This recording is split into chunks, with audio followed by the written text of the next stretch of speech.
بسم اللہ الرحمن الرحیم۔ معزز خاتون حضرات، السلام علیکم ورحمۃ اللہ وبرکاتہ۔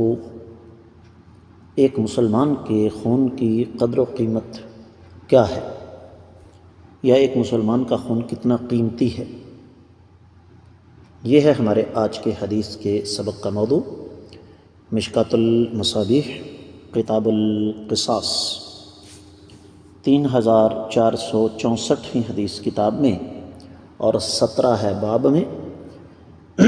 الفاظ سماعت فرمائیے گا۔ وعن عبداللہ بن عمرو رضی اللہ عنہما ان نبی صلی اللہ علیہ وسلم قال لزوال الدنیا اہون علی اللہ من قتل رجل مسلم، رواہ الترمذی والنسائی ووقفہ بعضهم وهو الاصح۔ معزز خواتین حضرات، آپ نے سماعت فرمایا کہ یہ حدیث سنن ترمذی سنن نسائی میں ہے۔ میں اس کو سنن نسائی سے آپ کی خدمت میں اس کا تفصیلی حوالہ رکھ رہا ہوں۔ کتاب و تحریم الدم یعنی قتل اور خون ریزی کے احکام و مسائل، اور باب ہے ناحق خون کی عظمت یا اس کی سنگینی، 3991 اور 92 سنن نسائی میں، جبکہ سنن ترمذی میں 1395 ہے۔ یہی روایت معجم الصغیر جو کہ امام طبرانی کی ہے، اس میں 926ویں حدیث ہے۔ شیخ البانی رحمہ اللہ اس کو صحیح قرار دیتے ہیں، جبکہ شیخ زبیر علی زئی رحمہ اللہ نے اس کو حسن قرار دیا، اور شاید اس کی وجہ 3 راوی ہیں جن پر بالکل معمولی سا اعتراض ہے، اور وہ بھی کوئی اتنا سنگین نہیں۔ ایک تو اسماعیل ہے، صدوق ہے، حسن الحدیث ہے۔ دوسرا ابراہیم بن مہاجر البجلی ہے، خیر یہ تو مقبول راوی ہیں۔ اور ابن اسحاق ابو بکر ابو عبداللہ القرشی ہیں، جو کہ صدوق ہیں، کبھی کبھی تدلیس کرتے ہیں۔ محمد بن معاویہ الانماطی ابو جعفر ہیں، یہ بھی صدوق ہیں، حسن الحدیث ہیں۔ تو حدیث سند کے اعتبار سے قابل حجت ہے انشاءاللہ۔ ترجمہ اس کا یوں بنتا ہے کہ سیدنا عبداللہ بن عمر بن عاص رضی اللہ تعالی عنہما سے روایت ہے کہ نبی علیہ الصلوۃ نے فرمایا، ساری دنیا کا برباد ہو جانا اللہ کے نزدیک ایک کسی مسلمان کے قتل ہونے کی نسبت معمولی چیز ہے۔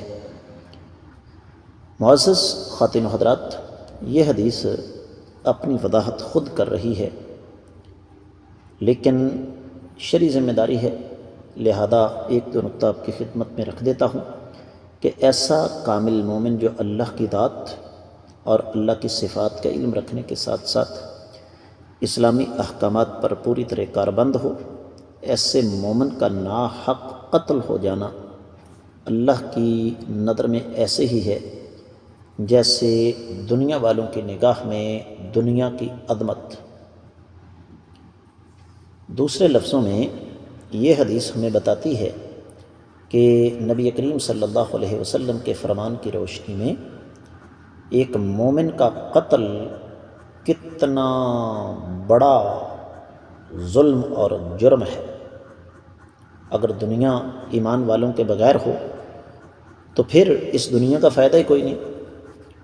تو اس لیے ہمیں اس حوالے سے خصوصی طور پر محتاط رہنا چاہیے، اور اس حوالے سے بہت ساری باتیں ہیں، لیکن جیسے میں نے عرض کیا کہ اختصار کے تقاضے تفصیلات کی راہ میں ہمیشہ رکاوٹ بن جاتے ہیں۔ تو یہ حدیث ہمیں 2 حوالے سے مثالی رہنمائی دیتی ہے۔ ایک تو یہ کہ ہمیں اس بات کو سمجھنا چاہیے کہ ایک مسلمان کا قتل کتنا بڑا جرم اور کتنا بڑا گناہ ہے۔ دوسری چیز جو یہاں پر سمجھنے والی ہے وہ یہ کہ اس وقت پوری دنیا میں جب آپ میری آواز سن رہے ہیں، مسلمان کا خون کس قدر ارزاں ہو چکا ہے۔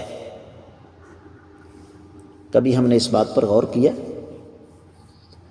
اور اللہ کے نبی صلی اللہ علیہ وآلہ وسلم کا اسوہ کیا ہے؟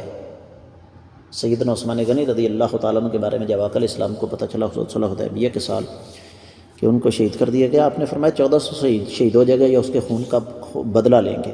تو اس کو سمجھنے کی ضرورت ہے۔ اس کے ساتھ ہی سبق مکمل۔ السلام علیکم ورحمۃ اللہ وبرکاتہ۔